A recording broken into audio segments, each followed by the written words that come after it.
And welcome back to episode 201 of the Hit the Showers podcast, presented to you by the Foolproof Entertainment Network. As always, I'm your host, Clifford Jordan Jennings, and I'm here with my guy, Mo. What's What's going happening? on? What's happening with you, my G? Oh, nothing much, man. Taking it easy. Definitely quite a bit has happened since we last spoke on this boxing tip. So You yeah, know, definitely a couple of things we kind of need to get into today. definitely. I think we got to get the licks out the way early and say that we was both horribly wrong with the Errol Spence Terrence Crawford fight. For sure. I think you said KO. I did. Yeah, you And said KO. I yeah, said decision. I said I thought Errol got it by decision. And you can't make no excuses for your boy. That nigga got his ass whooped.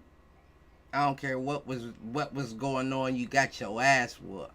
oh yeah. I mean, once he got in the ring, it was what it was at that point. So yeah. The irony was it was a one-sided ass whooping, as he was saying it was going to be, but the other way around. You know what I'm saying? Right, right. But He I did. go Go ahead. ahead. No, you got it. I was just gonna say, well, fuck what I was gonna say, really, because it's like I put a lot of that. I put most of it on Arrow. Don't get me wrong, Hmm. but I put 40% of that loss on Derek James, Mm. and I want to say 45. Give Arrow 55. Give Derek 45. And the only reason why I give it so high is because you just won Trainer of the Year. Hmm. You went into that fight thinking that Arrow would do what he did to Terrence to everybody else, and I was just overpower and bully a motherfucker. Hmm. But you didn't game plan for any adjustments if that wasn't the case. You know what I'm saying? Like, even the Hmm. shit that he was telling him to do in the corner was like, what the fuck? Is this his first fight he's training Right. in?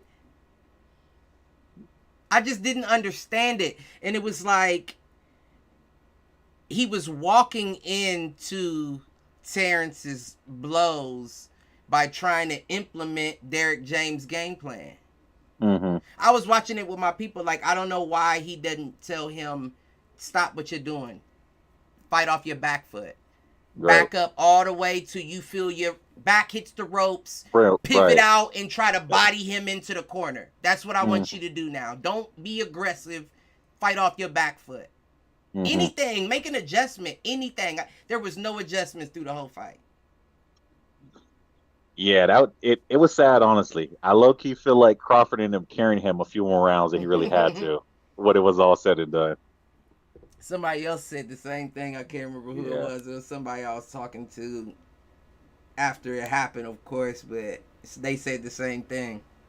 Yeah. You, But I mean, Arrow did activate his rematch clause. So how do you feel about that? Is it pointless? Do you think there's even a chance of a different outcome?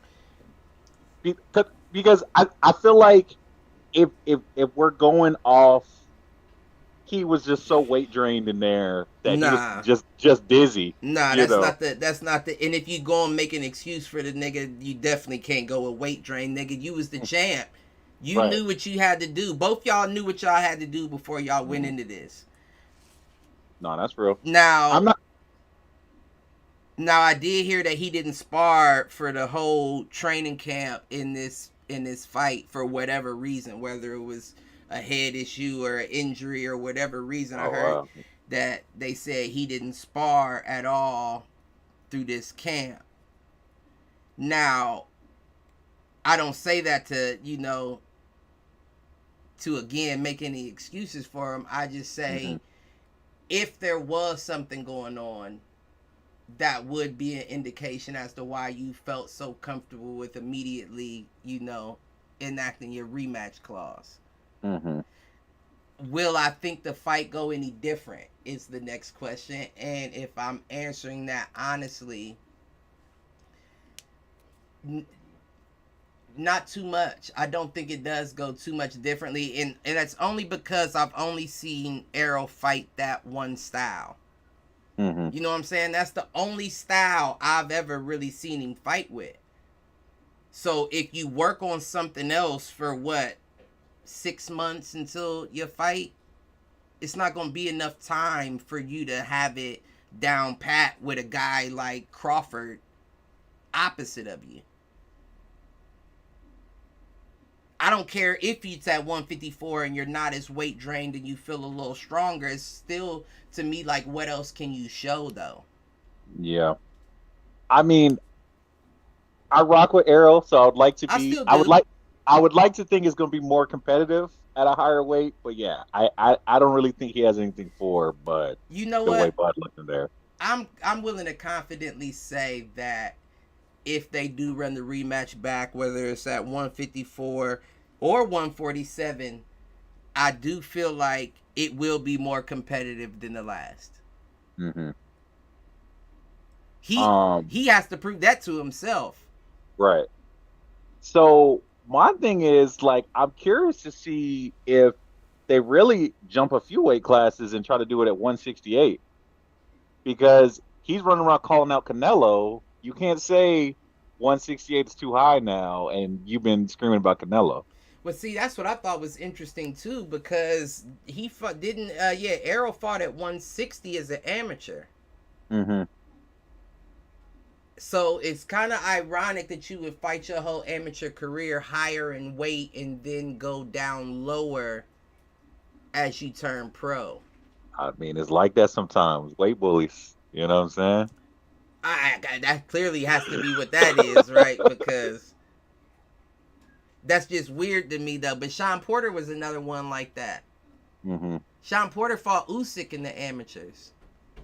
Oh wow, yeah. See, I didn't even realize that. Yeah. That's crazy. I don't think I'm lying, but I'm pretty sure he said. I'm pretty sure But he said he fought him in the amateurs. Now I gotta look it up because I don't want to just lie about it. But I am 95% sure. But he's just doing that as a what do you call it? I guess like as a contingency plan. You know what I'm saying? Because he already said his goal is to be undisputed at 3 different weight divisions. mm-hmm. So the way he sees it is, well, if this Charlo shit fall through, like Canelo beat the will out of him, at least I'm in his ear that I could go to get the third at 168. That's all that is a contingency plan, because I guarantee you he don't want to go up and fight Canelo. Yeah. He don't want to go up and fight Canelo. And that's a fight that I don't see him winning. Is he more skilled than Canelo? Yes. But we saw Canelo take big boy blows from Triple G. You're not rocking him. You're not rocking Canelo. He's not getting rocked. The only way you knock Canelo out is if he just didn't see it coming. Mm-hmm. You know, you just caught him with something that he didn't see coming. And we see how slick Canelo is. You're not going to catch him with something he didn't see coming. Now, that's not Errol right there. No, I agree with that. So, he doesn't want to do that fight. Will he take it? I guarantee he probably hops in with him. Does he get the dub? Only way I see him get the dub is if he gets the flash knockout in this one. Yeah. I don't see him pointing Canelo out. I think at this point, with him finally getting his real shine, he's looking at it like, I'm going to get the bag or I'm going to get all the belts somewhere. You know what I'm saying? Because I also heard him say he'd be open to fighting Tank at 47. I mean, right. I don't see Tank doing that at all, but, you know, he said he's open to it, though. I think he should have, man. I'm not going to lie. Tank was my favorite fighter for a while, and I would have to say he's still up there. But if I say he's my favorite, I'd be lying because I kind of lost a little bit for him. I definitely have lost some for him. Like, and I mean, that's one of the things I want to talk about. So I don't know if we should go into that now or save it for later. Well, what I will say is before we do transition into that, I do want to say that Terrence will never be for division, is what I do want to say. And that's not even hate about, that's not even hate. No. I'm just saying, if that's what he was eyeing to do, like if he was eyeing, like, well, I'm still get the Charlo fight, then I'm going to fight Canelo, and get, that's not going to happen. He's not going to be for, because you're going to have to fight a common opponent of either Charlo or Canelo. You know what I'm saying? And if Canelo struggles with Charlo and he drops back down to 154 and you mop him, Canelo's not taking that fight. Vice versa takes place and Charlo gets the dub against Canelo and then doesn't want to fight Crawford. Crawford probably still eye that Canelo fight, but Canelo's not going to take it. You feel what I'm saying? Either way, it's just a contingency plan is all you did was say. And it was smart of him to do it, but all it was a contingency plan. But to transition into what you was talking about, that Tank Isaac Cruz too. Yeah. And I love Isaac Cruz. Don't get me wrong. I think he's a dangerous opponent for anyone. Anyone at 135, he's a dangerous opponent for. But why? You just want to knock him out. I'm just getting sick of the prize fighting, right? Because I get it. It's a part of the green print. You're always going to make money when you're a black fighter fighting a Mexican because we're the closest places in proximity to each other that really care about boxing. Canada don't got nobody like that. Or it'd be, you know, a Canadian and someone else. But they don't have nobody like that. So at this point, you're just prize fighting. You're just fighting for money. But don't you think you've gotten enough? No, that's like, real talk, though. Far be it for me to say when enough is enough. A guy has never had none.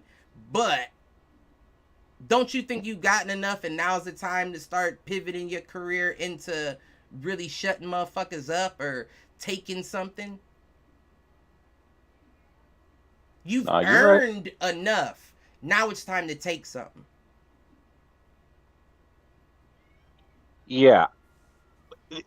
And I guess that's where I'm at with Tank as well. Like, I feel like we gotta at some point in the near, if you're not trying to do it against them guys in your division, can we really look at you like, you know, you the top dog because you're knocking everybody out?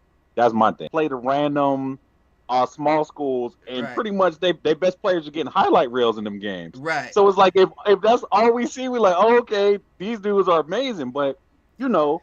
It don't necessarily look the same when they play the Georgias, Ohio State, Alabama. I feel like Devin, like I said,